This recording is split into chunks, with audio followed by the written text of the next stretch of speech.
ये एक इंसानी शेप का शार्क केज है जिसे मैंने डिजाइन किया है और ये इतने सारे शार्क्स के बीच जो इस पिंजरे के अंदर है वो मैं हूँ। और सच कहूँ तो ये केज शार्क्स को वास्तव में अंदर आने से नहीं रोक सकता। वो पिंजरे के अंदर घुस रहे हैं।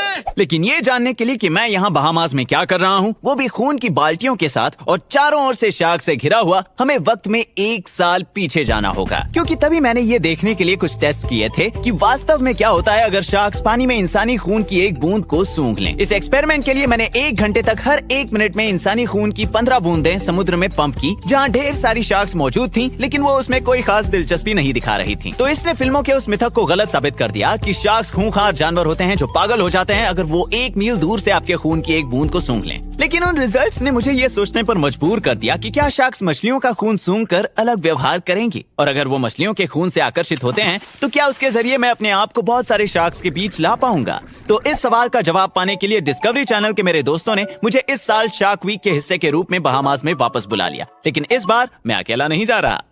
कैसे हो रोब्स? ओह वाओ, मार्क भी आ रहा है। कैसे हो सब लोग? पिछले शार्क वीक में शार्क ने मुझे मारने की कोशिश की, लेकिन इस बार हमारे साथ मार्क रॉबर भी है और ड्यूड परफेक्ट की टीम भी है और मैं तो हूँ ही। ऑलराइट, तो क्या तुम सब तैयार हो? हम तो हमेशा से ही तैयार हैं सर। ऑलराइट, चलो चलो उन्हें मजा चखाते हैं। हम आपको निराश नहीं करेंगे, तो वहीं पर मिलते हैं। ठीक है। अच्छा, तो मेरे दिमाग में एक ऐसा आइडिया आया है जिसके जरिए मैं शार्क्स के बहुत ही करीब जा सकता हूँ।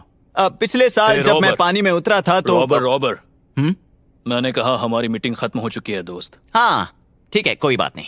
अच्छा, तो फिर मिलेंगे, अपना ख्याल रखना। तो चलो चलें। बहुत एक्साइटेड है, मिलते हैं। तो हम सब ने अपने बैग्स पैक किए और बहामास के लिए निकल पड़े। अब मुझे सिर्फ अपना कोविड टेस्ट करवाना था ताकि मैं बहामियन गवर्नमेंट को ये दिखा सकूं कि मुझे कोरोना वायरस नहीं है। लेकिन इसमें एक प्रॉब्लम हुई, मेरा कोरोना वायरस टेस्ट पॉजिटिव निकला और इस बात का मुझे बहुत बुरा लगा, क्योंकि ना सिर्फ मैं ये कमाल का एडवेंचर मिस कर दूंगा, क्योंकि जितना मुझे पता था मैं बस अपनी मौत का इंतजार कर रहा था और मुझे अपने परिवार के साथ एक लेजर पॉइंटर के जरिए इस ग्लास डोर के पीछे बैठकर वक्त गुजारना पड़ा। यहाँ तक कि फैट गज भी मेरे आसपास नहीं आ रहा था। लेकिन मुझे बताते हुए खुशी हो रही है कि मैंने कोरोना वायरस को हरा दिया। लेकिन एक और मुश्किल आ पड़ी, क्योंकि मैंने अपना मौका गंवा दिया और अब वो अमेरिका की किसी भी कमर्शियल फ्लाइट्स को आने नहीं दे रहे थे, क्योंकि यहाँ कोरोना के सबसे ज्यादा केसेस हैं। तो मैं फिर एक बार बहुत उदास हो गया। लेकिन फिर मुझे एक तरीका सूझा, क्योंकि भले ही बहामास में किसी कमर्शियल फ्लाइट के जरिए नहीं जा सकते, प्राइवेट जेट पर बहामास जाने के खिलाफ कोई नियम नहीं थे। और क्योंकि यह मेरा अपने खुद के प्राइवेट जेट पर कहीं जाने का पहला और आखिरी मौका है, मैं ऐसे दिखा रहा था कि मेरा यहाँ रोज का उठना बैठना है, मतलब ज्यादातर।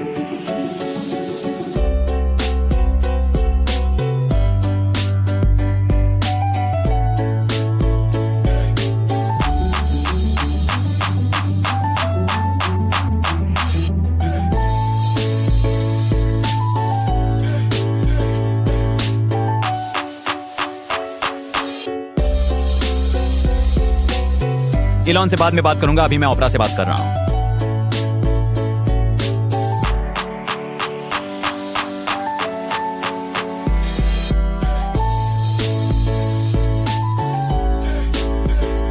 और मैं ये जानता हूं कि देश भर में अपने प्राइवेट जेट पर ट्रैवल करना पर्यावरण के लिए अच्छा नहीं होता। तो मैंने फ्लाइट के दौरान इस teamtrees.org वेबसाइट के जरिए, इसके बारे में आपने सुना ही होगा, इतने पेड़ लगाए जो मेरे द्वारा छोड़े कार्बन के साथ साथ इस जेट के अगले 100 फ्लाइट्स का कार्बन भी सोखेगा। अंत में आपको ये जानना जरूरी है कि मैं एक जमीन से जुड़ा हुआ व्यक्ति हूँ और इस एक्सपीरियंस ने मुझे बिल्कुल भी चेंज नहीं किया। तो अब जब मैं बहामास में था, मैंने सबसे पहले अपने marine biologist, shark diving expert दोस्त लुक टिपल से मिला, क्योंकि हमें ये देखना था कि आखिर हम मछलियों से उनका खून कैसे निकालेंगे। हाँ, बस ऐसे ही हो गया। पहले हमने सोचा कि क्यों ना इसे डायरेक्ट ब्लेंड कर दें। तुम कोशिश करो, मैं तो चला। जो लगता है तुम कभी YouTube पर नहीं गए, वहाँ पर लोग चीजों को ब्लेंड करके चैनल बना रहे हैं। रेडी?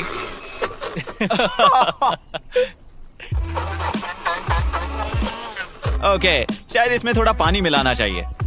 ओके, हाँ बस, शाबाश। अरे नहीं, ये तो दिखने में बीट रूट के हलवे जैसा लग रहा है। हमने काफी अलग अलग तरीके आजमाए और आखिरकार हमारी मेहनत रंग लाई और हमारी बाल्टियां भरने लगीं।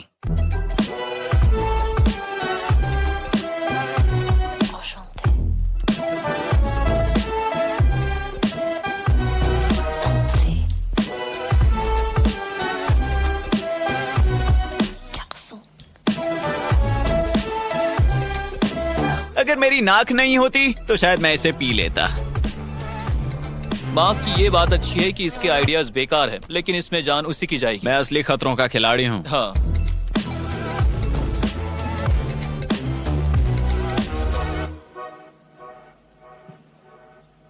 मैंने ये भी सीखा कि मछली के गिल्स अंदर से कैसे दिखते हैं। ये किताब के पन्नों की तरह हैं, ताकि सरफेस एरिया ज्यादा मिले, जिससे पानी में से ज्यादा ऑक्सीजन निकालने में मदद मिलती है। तो करीब 20 मछलियों में से हमने इस ब्लेंडर के जरिए इस बाल्टी को भरा है। अगर मैं एक शार्क होता तो मैं इसे जरूर निगल जाता। अब क्योंकि हमने एक बाल्टी भर के मछलियों का खून जमा कर लिया था, वक्त आ गया था अपने जवाब पाने का। हम पहले से ही जानते हैं कि जरूरी नहीं है कि शार्क थोड़ा सा इंसानी खून सूंघकर पागल हो जाएं, लेकिन क्या वो मछलियों का खून सूंघकर भी वैसा ही बर्ताव करेंगे? तो हम चल पड़े विज्ञान पर अपने भरोसे के साथ हमारी शार्क्स को लेकर इस थियरी को टेस्ट करने समुद्र में। समुद्र के बीचों बीच आने के बाद लुक और मैंने इस एक्सपेरिमेंट को लेकर प्लान बनाना शुरू कर दिया। तो हम पानी के अंदर 2 सर्फ बोर्ड्स को रखेंगे। उसमें से एक पर होगी मछलियों के खून से भरी एक बाल्टी और दूसरे में होगा 5 गैलन इंसानों का खून। और एक और सर्फ बोर्ड होगा जिसमें हम समुद्र का पानी डालेंगे, ये देखने के लिए कि कहीं वो सर्फ बोर्ड से तो आकर्षित नहीं हो रही। फिर हम 1 घंटे के दौरान हर एक बाल्टी का लिक्विड बाहर पंप करेंगे और देखेंगे कि हर सर्फ बोर्ड के पास कितनी शार्क्स जाती हैं।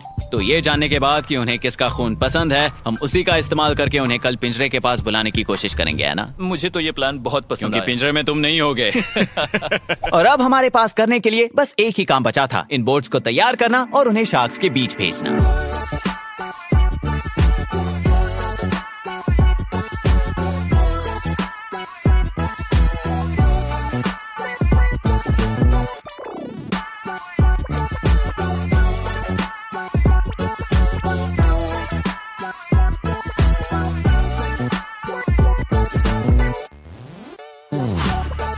पिछले साल के टेस्ट में एक कमी रह गई थी। हमने उन सर्फ बोर्ड्स को हमारी बोट के बहुत करीब रख दिया था। तो ऐसा हो सकता है कि कुछ शार्क्स ने खून तो सूंघा था, लेकिन वो ये सोचकर वहाँ नहीं गए कि हम उन्हें यहाँ खाना खिलाने आए हैं। तो इस बार हमने उन सर्फ बोर्ड्स को समुद्र के बीचों बीच जाकर रखा है, हमारी बोट से बहुत बहुत दूर, ताकि हम एक्सपेरिमेंट के बीच में ना आए। और हाँ, एक और बात, हमने बकरी के खून का इस्तेमाल किया है, क्योंकि कानूनी तौर पर 5 गैलन इंसान का खून ढूंढना बहुत मुश्किल है। और हमने कुछ शार्क साइंटिस्ट से भी बात की, जिन्होंने एक्सपेरिमेंट्स के जरिए साबित किया है कि शार्क्स को सारे मैमल्स का खून एक जैसा ही लगता है। तो इंसान की जगह बकरी का खून इस्तेमाल करने से कोई फर्क नहीं पड़ेगा। तो हमने तीनों बोर्ड्स को उनकी जगह पर रख दिया है और हमने ये भी डबल चेक कर लिया कि सारे बोर्ड्स को सही से एंकर किया है। तो अब बस हमें मेरे बनाए उन तीनों पंप्स को स्टार्ट करना था इस रिमोट ट्रिगर के जरिए। और तभी मुझे पता चला कि शायद उसे यहाँ लाते वक्त वो किसी चीज से टकराकर खराब हो गया, क्योंकि वो सिग्नल ही नहीं भेज रहा था। अब प्रॉब्लम ये थी कि उसे मैन्युअली स्टार्ट करने का और कोई रास्ता नहीं है।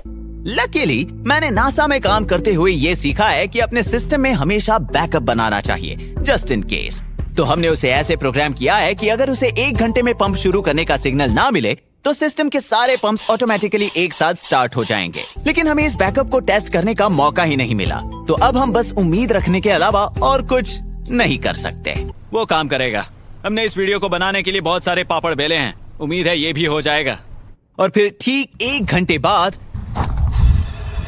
सही समय पर इसका बैकअप शुरू हो गया और हमारा एक्सपेरिमेंट बच गया। खून पानी में फैलने लगा था और हमने अपनी ऑब्जर्वेशन करने के लिए ड्रोन को हवा में छोड़ा। और शुरुआती 20 मिनटों तक पानी में ज्यादा हलचल नहीं दिखी, लेकिन फिर बकरी के खून वाले बोर्ड के यहाँ एक शार्क आई। शार्क आ गई, यहाँ पर। शार्क आ गई। लेकिन फिर कुछ देर बाद ही हमें मछलियों के खून वाले बोर्ड पर भी काफी हलचल नजर आई। ओह माय गॉड, यहाँ 1 2 3 4 5 6 7 8 9 10 11 शार्क्स मछलियों का खून सूंघकर आई हैं। और फिर करीब 10 मिनट बाद वहाँ पर शार्क्स की मानो भीड़ जमा हो गई। यहाँ से आप तीनों बोर्ड्स के बीच में कितना फर्क है ये देख सकते हैं। और जब आप डेटा कलेक्ट करने के लिए एक्सपेरिमेंट चला रहे होते हैं तब आपको दिमाग खुला रखना पड़ता है। लेकिन अब तक हमने जो भी देखा उसके हिसाब से सोचा जाए तो हमें अपना जवाब मिल चुका था। और फिर 1 घंटे बाद हमने एक्सपेरिमेंट को रोका और अंदर आकर ड्रोन फुटेज के जरिए अपने जमा किए डेटा को टैली किया। और हमने ये जाना कि बकरी के खून वाले बोर्ड के यहाँ करीब 8 शार्क्स गई थी, समुद्र पानी वाले बोर्ड के यहाँ एक भी नहीं, और मछली के खून वाले बोर्ड के यहाँ लगभग 134 शार्क्स आई थी। तो इसका मतलब है उन्हें मछलियों का खून ज्यादा पसंद है। बिल्कुल सही कहा, सारी शार्क्स यहाँ आई थी लेकिन यहाँ नहीं। तो हम कल उसी का इस्तेमाल करेंगे मुझे मुसीबत में डालने के लिए। कल के प्लान की तैयारी करने के लिए हमारे पास बहुत सारा वक्त था। हम समुद्र से निकलकर वापस अपने होटल पहुंचे ताकि अपने शरीर को थोड़ा आराम दे सकें। और बेस्ट बात तो ये है कि अगर आपको वेकेशन पर जाने के लिए एक प्राइवेट जेट का इस्तेमाल करना पड़ रहा है तो इसका मतलब वहाँ बहुत कम भीड़ होगी। इस पूरे रिसोर्ट में हमारे अलावा और कोई नहीं था, बस इन बिल्लियों को छोड़ के। यहाँ करीब 40 बिल्लियां होंगी जो शायद हमारी तरह ही प्राइवेट जेट्स में आई थी। अगली सुबह उठने पर हम तरोताजा महसूस कर रहे थे और वापस समुद्र की ओर निकल गए, जहाँ लूक और मैंने कुछ बैग्स भर के मछलियों का खून इकट्ठा किया जिसे मैं पानी के अंदर जाकर खोलने वाला हूँ। एक पिंजरे के अंदर शार्क्स से घिरे रहने का आइडिया सुनने में तो अच्छा लगता है, लेकिन करने में नहीं। ये लोग मुझे यहाँ चेन के कपड़े पहना रहे हैं। सच कहूँ तो अब मुझे डर लग रहा है। अगर आज मुझे कुछ हो गया, शैक मेरे परिवार का ख्याल रखना, क्योंकि ये तुम्हारी गलती है। हाँ चलो।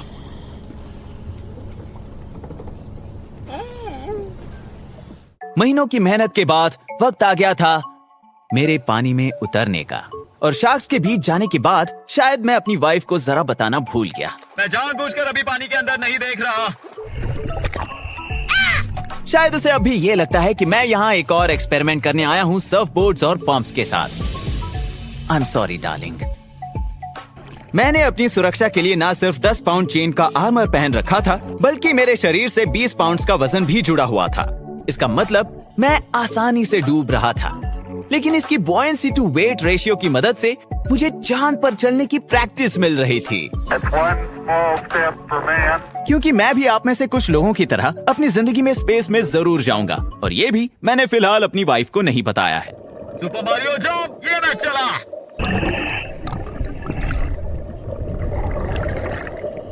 चलो चले बेबी, तुम्हें ढक्कन लगा रहा हूँ। ओके मार्क, मैं इस वक्त तुम्हारे पास चारे को भेज रहा हूँ।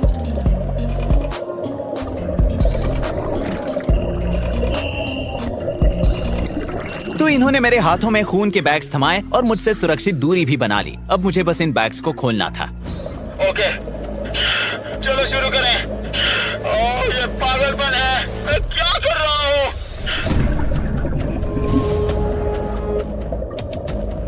चारा छोड़ दिया गया है। मुझे इसे यहाँ से हटाना होगा। वो आ रहे हैं।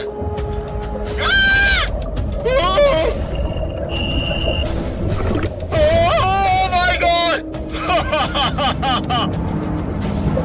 वो गेट से टकरा रही है। उनके दांतों को तो देखो। अगर मैंने अपना हाथ पीछे नहीं किया होता तो आज ये जाता काम से।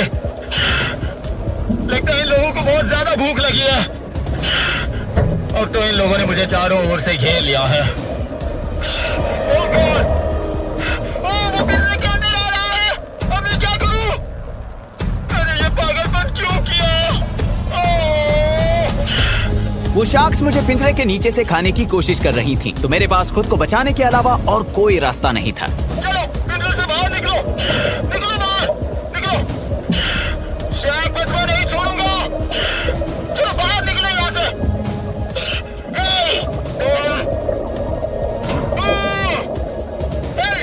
चलो मेरे पिंजरे से बाहर निकलो, चलो। लगता है उन्हें मछलियों का खून बहुत ज्यादा पसंद है। हम सभी जानते थे कि मुझे पिंजरे से बाहर निकालने में सबसे ज्यादा मुश्किलें आएंगी, क्योंकि वो तब भी चिड़चिड़े होंगे और मेरे पिंजरे से बाहर निकलते ही मौका देखकर मुझे खाने दौड़ेंगे। ओके, तो खून का असर धीरे धीरे कम हो रहा है और शार्क्स यहाँ से जा रही हैं। ओके, हम अब दूसरा चारा डाल रहे हैं। तो हमारा प्लान ये था कि एक डाइवर उन्हें दूसरे चारे के जरिए मुझसे बहुत दूर ले जाएगा और फिर मैं धीरे से चुपचाप बाहर निकल जाऊंगा बिना उन शार्क्स की नजरों में आए। डूड, ये तो कमाल का था। क्या हुआ शार्क्स? मुझसे डरकर भाग नहीं हुआ? ओके मार्क, अब चलो पिंजरे को खोलो।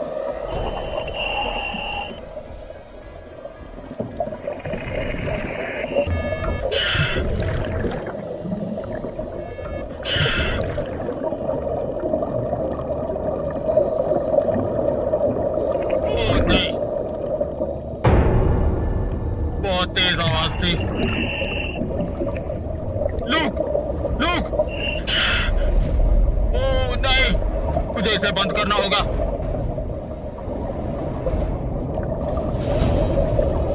नहीं नहीं नहीं, लूक, मुझे मदद चाहिए। Oh my God, oh God. अपने हाथ अंदर रखना, ये शार्क्स यहाँ से नहीं जा रही है। मैं तुम्हें वापस ऊपर ले जाऊंगा, ठीक है? ओके।